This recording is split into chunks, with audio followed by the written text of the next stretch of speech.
ஹாய்ங்க. Saturday afternoon பார்த்தீங்கன்னா, செடி gardening work கொஞ்சம் இருந்துச்சு. கிளீன் பண்ணிட்டுருந்தோம். கன்டினியூஸா மழைங்க கோயம்புத்தூர்ல ஒரு 15 டேஸா இந்த ஒரு 4, 5 டேஸா தான் மழை இல்ல.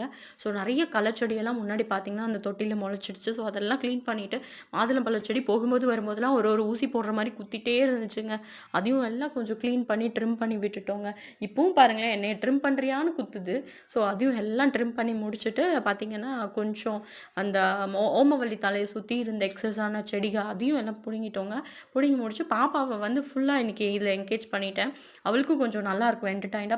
குழந்தைங்களுக்கு மெக்கானிக்கல் ஒர்க் ரொட்டீன் இல்லாம ஸ்கூலு, வீடு அப்புறம் இதெல்லாம் இல்லாம கொஞ்சம் எக்ஸஸான எக்ஸ்போஷர் இருக்கணும். அதுக்காக தான் இந்த மாரியெல்லாம் என்கேஜ் பண்ணுங்க குழந்தைங்கள. அப்புறம் ஒரு பழக்கார் வந்திருந்தாருங்க. அவர்கிட்ட கார்ன் நெடக்கடைலாம் வாங்குனோம். அப்புறம் கலாக்காய்ன்னு ஒண்ணு சொன்னாரு. அது எனக்கு என்னன்னு தெரியல. உங்களுக்கு தெரிஞ்சா கமெண்ட்ல சொல்லுங்க. இந்த தக்காளி செடி தனியா என்னை யாராச்சும் வந்து கூப்பிட்டு கூப்பிட்டு போங்கன்னு அழுதுட்டே இருந்துச்சு. அதையும் புடுங்கி ஒரு பக்கம் நட்டு வச்சேங்க. புடிச்சிருந்தா லைக் பண்ணுங்க.